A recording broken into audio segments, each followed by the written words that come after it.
Hola, mi amigos. I'm Buck. Welcome to Buck Tales, and I want to introduce you today to Chris Farley, my 1966 Grumman Olson curb van. Grumman today is known as Northrop Grumman. They build the stealth fighters, stealth bombers, various military aircraft. But in '66, they were building the Apollo landers, military aircraft, civilian aircraft, and luckily for me, step van bodies.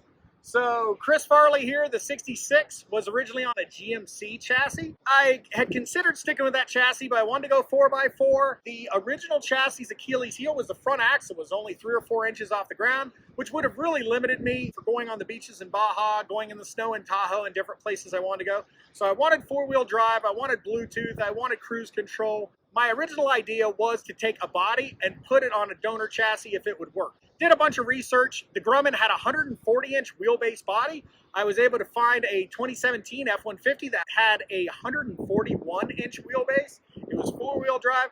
Picked it up for $9 grand, sight unseen in Jackson, Mississippi. So I named the donor chassis Miss Jackson. I am for real. And of course the body, Chris Farley.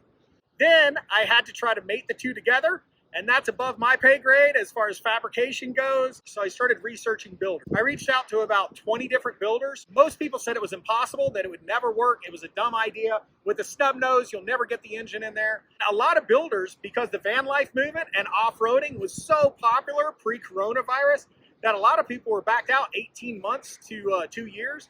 So I was on Facebook on a step van page, and I found a beautiful restored step van where they had done an LS swap. And so I reached out to the builder, who was Chris at Liquid Creations in Arizona. Mentioned to him the idea.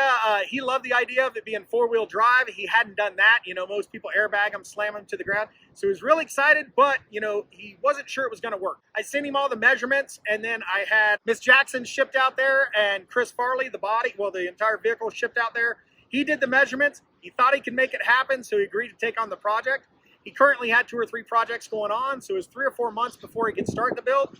But then he was working on it 7 days a week, you know, just trying to get this thing out the door for me to take it now and go do what I'm going to do, trying to travel around the country. So I couldn't have got luckier. I was looking for a builder, and I ended up kind of finding an artist. He's more than just a fabricator. The things he did and the ideas he had, combined with my ideas, I mean, I changed my mind every 5 minutes. This is a post-it I sent him of our relationship, because I'm always so happy, like, hey, could you do this? Could you do that? Could you do this? Well, meanwhile, he's got to try to make my stupid ideas a reality. I made this post-it and took a picture of it and sent it to him, and it just kind of sums us up perfectly. He's a big old dude. I'm kind of a little bitty hobbit. Post-it I sent him kind of cracked him up. So let me do an exterior tour of this thing, and then I'll show you the inside. The inside's incomplete, but I'll give you the ideas of what I hope to do with it. Love it. It was a diesel repair vehicle out of Crum, Texas. John B. Mahorny was the original diesel engine guy that had it forever. He had this thing for decades. After I picked this thing up, I did a Facebook video, and Chris put it on his Instagram and his Facebook, and somehow, luckily, Zlotnick found out about it and wrote a nice article. The daughters of John B. Mahorny, 2 of his daughters and his niece, found me, and they're like, hey, that's my dad's van. So that was incredible. Whenever I go through Texas on my way to Florida, I'm going to stop by and take them for a ride and let them check it out. They're happy that it's still on the road and still getting some life. So I'd first like to apologize for the wind noise. You called it the storm! I'm just starting off on YouTube, so I'm just doing this on an iPhone. I don't have a nice lapel mic or anything. I literally have some painter's tape trying to block the mic as best as I can. I work on the earthquake hazard response team down at Caltech in Pasadena. Currently, the campus is shut down with the coronavirus, so I'm staying up in Mojave, California with my girlfriend, and you can see all the wind turbines behind my back. And that is because it is always windy as hell up here. I'll work on getting my mics and that stuff as I go on, but let me explain to you what we were trying to do here with the 66 step van. It is literally going to be my house. Like, I do plan on living in a van down by the river. Well, you'll have plenty of time to live in a van down by the river when you're living in a van down by the river. Body swap, if it was possible, was exactly what I was wanting to do, and Chris was able to do it. So first off, the vehicle I got had a little bit of front end damage, so the radiator had been damaged. We had to replace it anyway. So I did a bunch of research and found Nishimoto radiators. They're used on most of the Baja race trucks. They come with a lifetime warranty. They're all aluminum, super overbuilt, incredible cooling capacity compared to stock. So that's why the patina on this is a little different than this, because This is a new clip. The aluminum on this is like 2 weeks old, where this is 54 years old. So I've actually got salt water on here right now. I have a bunch of salt on here trying to corrode it to try to match the patina a little better. But this opening too, Chris at Liquid Creations had to widen it quite a bit, 6 or 8 inches, because the original opening was quite a bit smaller with a little dinky radiator on there. So he was able to widen this opening. We got the Mishimoto radiator in there, and then we had to modify the steering as well. If you can see that steering box there, that is a Mad River. And what happened was, oh, and there's the old Mishimoto radiator. One of the trickiest parts of the build was obviously I was going from something that had, you know, a 5-6 foot long hood to a snub nose. Steering rack now is under your feet basically. So the steering column comes out of the steering wheel and then into that junction box and then actually turns and angles back and is basically under your feet. So that was one of the main modifications. Chris made these bumpers. He welded everything himself and he put a receiver hitch on the front and the back. And the reason why I wanted one on the front and the back, I hope to get a dirt bike. So I'll probably get like a KTM or a Yamaha. I've been riding Yamahas since I was 4 years old, but KTM is so stepped up their game now. Like they are super sweet too. If I get the money and my back feels good enough, I do hope to get a dirt bike. The dirt bike would go up here is what I meant to say. At work currently, I drive an F350 and we're constantly getting stuck. We're out in the desert all day, going up mountain roads with washouts. So a lot of times you get stuck, there's nothing in front of you to winch to. In a lot of cases, I've had to winch backwards. So a winch mounted in the bumper doesn't do me a lot of good. So I want it on the hitch so I can put it in the back or the front. And a lot of times I'm going to be snatching other people out anyway.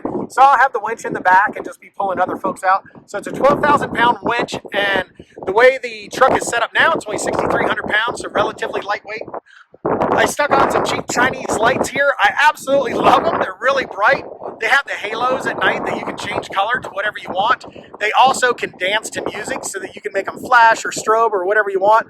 I put on the Ford Raptor grill as an homage to the F-150. People are definitely going to hate it. You know, it's a big hunk of plastic on a beautiful aluminum body, but it's really the only thing that can identify that this is an F-150 to the naked eye. So I just made a simple little bracket in there, put some acorn nuts on. I JB welded bolts through the holes. So all you have to do is take off the 4 nuts. The wheels I put on, I love them. They are Fuel Beast wheels. What I was trying to do is go with something that was kind of retro looking with an older looking finish, but still modern and beefy and tough. So I wanted the outside of the van to look very industrial and then the inside to kind of look like a spaceship going to the beach. I'll explain that in a little bit. But I got the BF Goodwrench tires on there. I could not love them more. They're so quiet on the road, so smooth, so great off-road for the type of off-roading that you're going to do in a 66 step van. I mean, I'm not going any tractor pulls in this thing, so these are kind of the perfect tires for me. One of my favorite parts of the build for sure, I was able to put in, because it is an F-150, I got the Fox 2.5 fully adjustable compression and rebound shocks. They got oversized springs and everything, and then Chris put airbags all around too. So when I do start adding weight in here, I'm going to add, probably have 600 amp hours of batteries and water and an extra fuel cell and stuff. Wanted the best shocks I could get. That's as close as I could get to a Raptor, where the Ford frame was actually a bit wider than the stock frame that came on here from GMC. So Chris built out this fender well here. I absolutely love it, this third step. I actually transport the winch right here when I'm not using it in the hit. So he actually made this addition, which I think looked great. He made all these seat frames for the F-150 seats. I was going to go with Sparco racing seat, which would have cost me, you know, $1,500 to $2,000. And then with the 4-point racing harnesses, you can't lean forward to grab your phone, adjust the radio, stuff like that. So Chris talked me into using the stock seats. And another big reason why we had to is they have modules all in them. So to let the main computer know someone's sitting there, the factory seats, I thought they'd be garbage. I love them. They're super duper comfortable. I was really worried this thing would be uncomfortable driving and I would get like my sciatica sometimes. It's so bad, my legs are dead. But with these seats so far, it's been pretty good. Got my Mr. Chris Farley sticker on there, and since it's a 66, I went with the Route 66 theme, and since most of my friends are derelicts and alcoholics, I got bottle openers all around. I've got some on the back and on the other side. Chris built these rock sliders for me. Couldn't love them more. So what the plan is, I've got my captain's license. I've been a guide for about 20 years now, mostly part-time. I've always had a full-time gig. Love taking people out fishing, kind of my favorite thing. So Chris built the rack with those attachments. So say we're down in Baja and you see the rooster fish just blowing up on bait, or we're in Florida and we're driving on the beach in Daytona and you see the tarpon out in the mullet. Everyone can just jump on the side rails, hold on to those, and we'll haul ass down the beach and get on the fish. So I was super excited about that. This was the original stock fuel cell. This is where it was on the GM chassis. And as you can see, it has a ton of room in there. So I'm going to put some type of aluminum box in there. And also, too, you can see Chris's frame brackets. They just look factory. He did such an amazing job, and everything's so overbuilt. And this body's so rock solid anyway. But in this little cubby, eventually, I'm going to have my little ARB, two-stage compressor, and I'll be able to air up and air down the tires. I'll have 4 hoses coming out that I can put on each tire. Try to save some time there. So the rear, there is my Fox 2.5 rear with the fully adjustable. I've got rock lights up here, which are super cheesy. I love them. They change colors. And, you know, I tried to justify it, even though I knew they were cheesy, by saying, oh, what if I get a flat? I'll have a light right above, you know, when I'm changing out a tire, this and that. But it was just an excuse to have cheesy lights that change color. They flash, they strobe, just like the halos. You control them with a Bluetooth on your phone. So throw on the cheap little exhaust tips. Looks a lot better than the little dinky stock muffler that was there. Put this propane tank on the back. I just didn't want it inside the vehicle. My brother had a great point. He said, dude, what happens if someone rear ends you and the propane tank explodes? And I said, dude, if they rear end me and ruin this thing, I hope to God them and their whole family burns. Of course I was kidding, but I wasn't kidding. So on the back, this is where I can put like tow straps and different things, dirty stuff I don't want to put in the truck. And this was an old box that we were throwing out. It was actually from an abandoned site. It's all stainless. So I cleaned that up. Threw some stickers on there. I'll throw some stickers on the propane tank as I go, as I meet other van lifers and things. I hope to get a bunch of stickers. This tire carrier here, this is probably one of my favorite parts of the build. This was all Chris's idea. So it's pretty complex just for a tire carrier. I just wanted something like an Al Designs off to the side. He had this idea because I asked him if he could make a ramp that would come out of the back of the truck, kind of like a U-Haul. Transporting my kayaks, I've got wheels for them. So I was really hoping to just be able to literally wheel them into the back of the van. And if I had my dirt bike or something and I wanted to put that inside, I could do that as well. So he designed this Ingenious ramp. It has these pivots. So the pivots, when it drops down, it actually makes a perfect table. So you remove this bar. These are just hitch locks, like 5/8. So I put a little piece of rubber on here from an old Bontrager hybrid tire and put some on here just using JB Weld Marine Weld. And so when this drops down, makes a perfect table. You can throw your grill on there, play Cards Against Humanity, just hang out, you know, put some chairs around it. Also, too, this will end up working as like a gym for me. I broke my back 5 years ago up at Mammoth Mountain with a bunch of buddies, mountain biking. I just haven't been right since then. I broke 2 vertebrae and compression fractured a couple other ones. Did a lot of nerve damage at my T12. So I need some constant way to decompress my disc material and to try to work out as low impact as possible. So that's what this is. I'll be able to lift this. Chris also designed a pull-up bar for me. I really like to do pull-ups. I have bad shoulders as well from a lot of misspent youth skateboarding, mountain biking, snowboarding, riding. I've raced motorcycles since I was, 6 years old. So I've done everything that's fun for your body, but bad for your body and bad for your brain. So we've got the pull-up bar, and I got a little weight belt where I can hang from that and do a decompression exercise. I actually found this high lift jack in the garbage because it would not work. It just had a bent bracket inside there. I was able to take that out, put it on my little anvil, straighten it out. Works like a champ, painted it desert like the propane tank. I've got ARB Tread Pros on here, and I imagine that those will get me out of a lot of sticky situations, but more so other van life folks that are two-wheel drive and things. And they just look cool. You know, I love the Jeep guys. I plan on putting a bunch of flags on this side of where I plan on traveling. So it'll be like basically America for Alaska, then Canada, Mexico, and everything in between, all the way down to Belize, Panama, Costa Rica. So that'll go right there. And the Bucktails 66 just had these made. They came out really well. I was really happy with them. And the reason why it's Bucktails, obviously I love to talk. I wanted to be a stand-up comedian. That's why I ended up moving to LA. Well, Lottie frickin' da! I did work up on Vandenberg Air Force Base. I was a photographer for NASA and SpaceX, so I was the closest human to rocket launches. I loved it, but I wanted to be closer to the Comedy Store, to the Ice House, to the Improv. I was planning on basically starting in Florida each spring and following the mullet run up to like North Carolina. And then I would boogie up to Cape Cod Canal and try to wear out those stripers.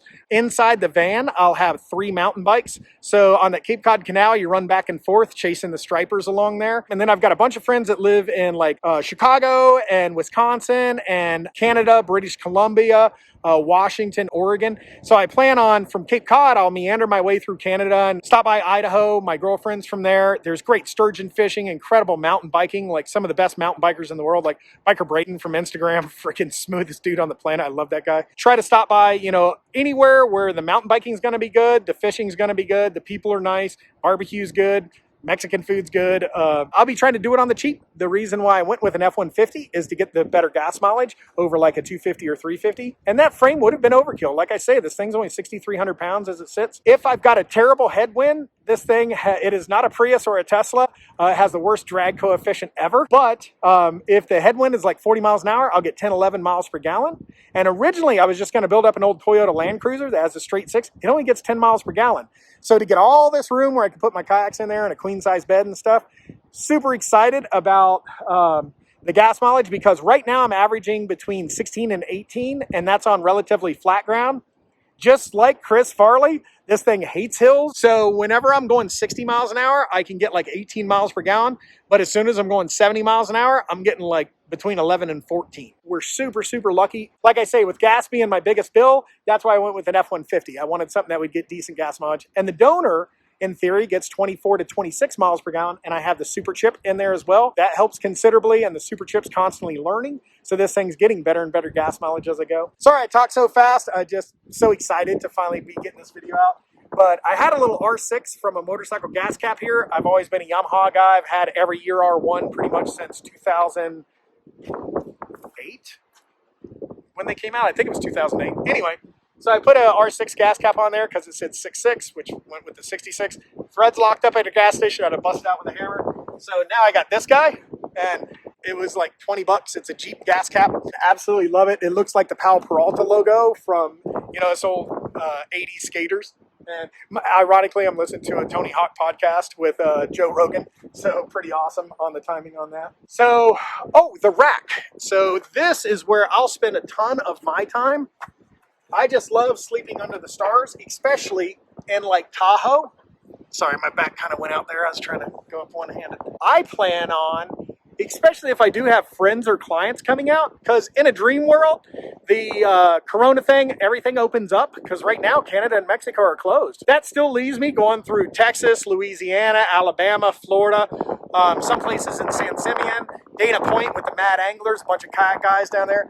There's good fishing to be had in the States for sure. And I was really excited about Baja, the Caribbean side of Panama, Costa Rica as well. Those Cruzos Resort down in Panama looks amazing. I'll sleep up here if I can. And, you know, whether it be in a tent, just sleeping on the deck if the mosquitoes aren't bad. I hope to, if I'm killing the fish and people see it on Instagram and they're psyched, they'll be able to just hop in a plane, spend a few $100s, get down to like Cabo San Lucas, wherever I'm at. I'll pick you up at the airport. You and a friend, you and a couple friends even. I think 4 people could comfortably travel in this. And especially if I'm sleeping on the roof. So inside, I've got a recirculating shower I've designed. I've got a very basic bathroom. There's not going to be anything fancy. I'm an idiot trying to put 2 12-foot kayaks and paddle boards and surfboards inside the thing. So it's going to be tight on space. Speaking of that, let me show you the inside now. Even if people just want to go to Yosemite or something and they want to travel in this, I plan on doing a lot of day hikes, some camping, going up to like Cottonwood Lake, Lone Pine, California, Alabama Hills, Mount Whitney. There's so many beautiful places to explore. So I wanted to show you. Oh, the steering wheel's upside down just because I have the wheels turned. But so here's the front steering wheel. Very simple where the pedals are. All that's aluminum. Then it goes to steel down here.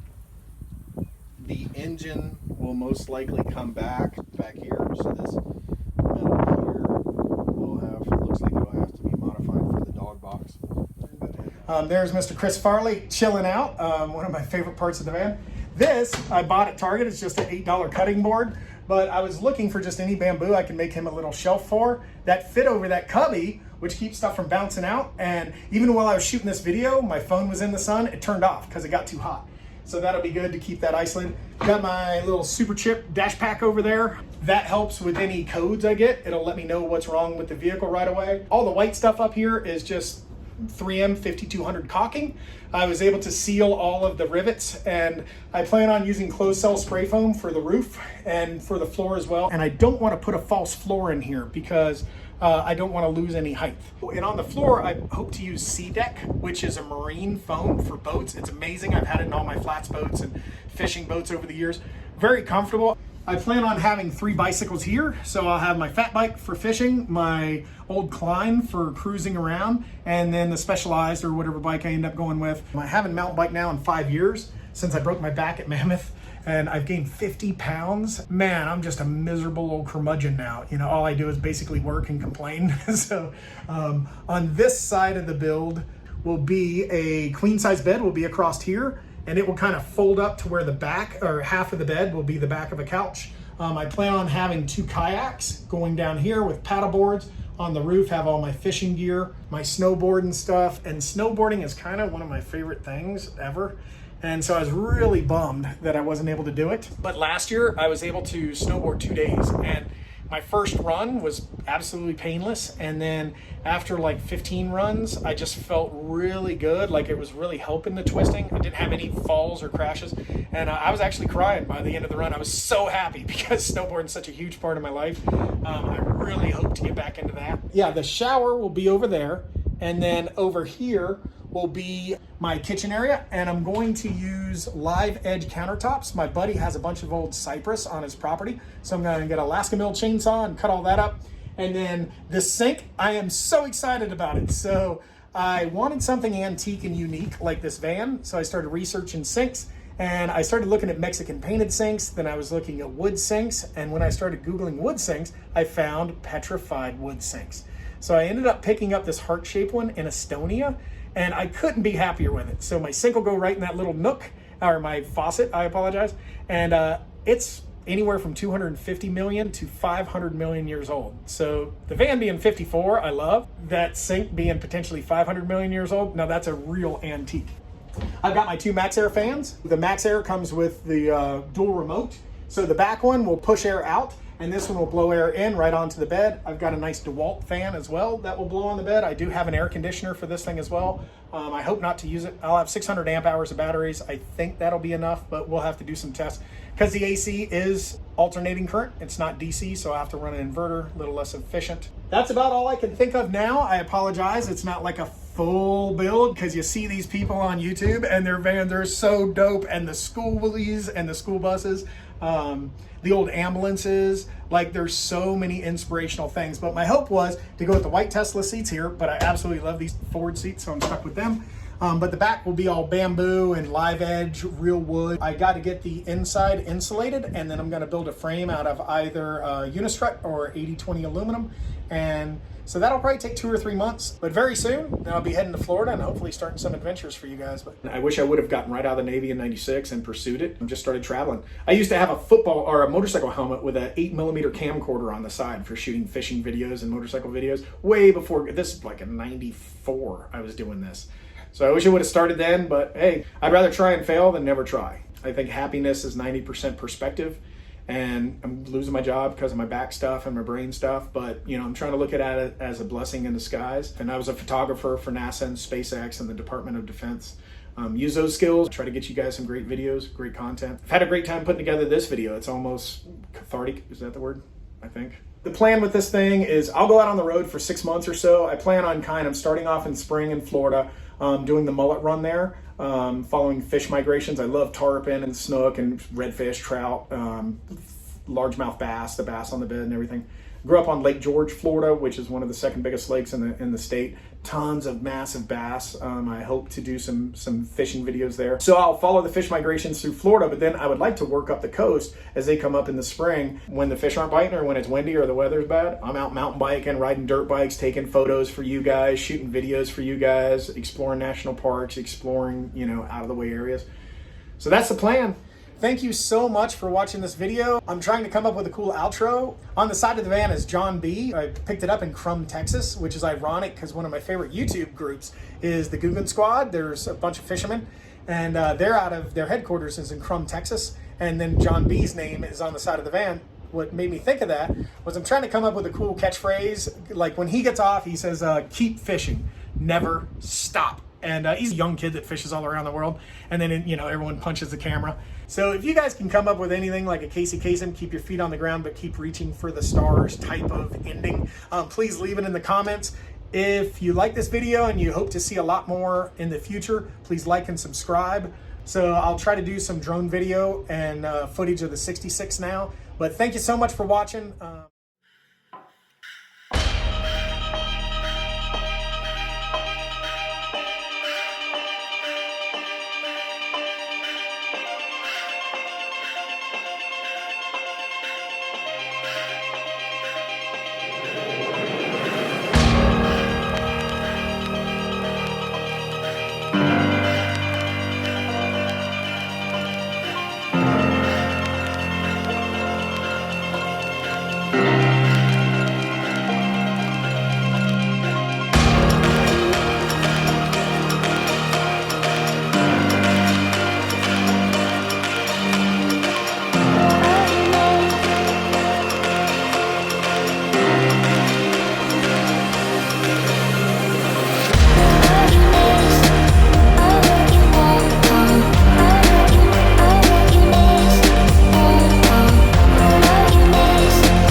I really hope you enjoyed watching this video as much as I enjoyed making it. Share it with your grandma, like and subscribe.